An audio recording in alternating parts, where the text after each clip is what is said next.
India, Pakistan இடையேயான போர் பதட்டம் தற்போது ஐபிஎல் தொடர பாதிக்க செஞ்சிருக்கு. பார்வையாளர்களுடைய பாதுகாப்பு காரணமாக ஐபிஎல் போட்டிகளை பிசிசிஐ ஒத்தி வச்சிருக்காங்க. இந்த சூழல்ல பாகிஸ்தான் எல்லையோரத்துல விதிகளுக்கு மீறி தாக்குதல் நடந்துட்டு இருக்கு. இதற்கு இந்தியாவுமே தக்க பதிலடி கொடுத்துட்டு இருக்காங்க. இந்த சூழல்ல பாத்தீங்கன்னா போர் தீவிரமடைந்தால் ராணுவத்துல பொறுப்பு வகிக்கும் தோனி செல்வாரா அப்படின்ற கேள்வி எழுந்திருக்கு. இந்திய அணியுடைய தலை சிறந்த கேப்டனாக இருந்த தோனி அவர்கள் ராணுவத்தின் மீது பற்று கொண்டிருந்தார். இதன் காரணமாக ராணுவத்துல தோனி அவர்களுக்கு கௌரவ லெப்டினன்ட் கர்னல் அப்படின்ற பதவி வழங்கப்பட்டது. மேலும் தோனி அவர்கள் கடந்த 2019ஆம் ஆண்டு இந்திய ராணுவத்துடன் இணைந்து 15 நாள் பயிற்சியில் ஈடுபட்டிருக்காரு. அதுல தோனி அவர்களுக்கு பல்வேறு ராணுவ பயிற்சிகள் அளிக்கப்பட்டது. இந்த நிலையில தற்போது போர் தீவிரமடைந்தால் தோனி அவர்கள் ராணுவத்துல இணைய வாய்ப்பு இருக்கிறதா அப்படின்னு ரசிகர்களுமே கேள்விகளை எழுப்பிட்டு இருக்காங்க. தோனி அவர்களுக்கு வழங்கப்பட்டிருக்கும் பதவி கௌரவ பதவி மட்டும்தான். மேலும் தோனி அவர்கள் பதிவுல இருப்பவர்கள் நேரடியாக களத்திற்கு சென்று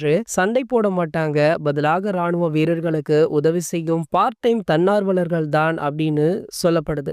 தோனி அவர்கள் இந்த பொறுப்பை எடுத்துக்கொண்டதற்கு காரணம் மற்ற இளைஞர்களுக்கு இந்திய ராணுவத்துல சேர வேண்டும் அப்படின்ற உத்வேகத்தை ஏற்படுத்துவதற்காகத்தான் அப்படின்ற விளக்கமுமே தற்போது கொடுக்கப்பட்டிருக்கு. இது போன்ற செய்திகளை பத்தி நீங்க உடனே தெரிஞ்சுக்க நம்மளுடைய தமிழ் நியூஸ் எக்ஸ்பிரஸ் சேனலை மறக்காம சப்ஸ்கிரைப் பண்ணிக்கோங்க.